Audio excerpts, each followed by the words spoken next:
what Anne Frank in her story does is it gives you a perspective of what it was like to live during this time, you know, being a Jewish girl having to hide for years. I would say the most memorable part for me was really just like getting a lot more information about the Holocaust. I think the research was really important in making the character as real to what the actual person was as we can, but also being able to bring our own personalities into it a little bit and to, like I said before, bring out the more happy and energetic moments despite the sadness of the play as a whole.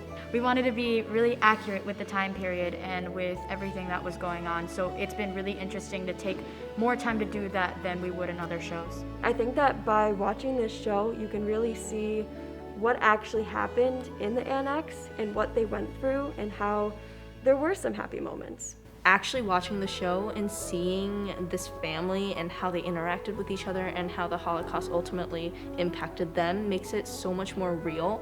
A lot of the show, it's just seeing the characters interact with each other, and I know it's like the confinement they're in is terrible, but it also sometimes sets up some really funny moments of how they have to cope with one another, and they all have such big different personalities. I feel like actually seeing the play and seeing just the things that they do every day in the annex, I feel like you don't really get that if you hear about it in history books. There were moments that they, their love and some humor showed through. While watching the show, you're able to see who these people are and like why it's important that their story's told.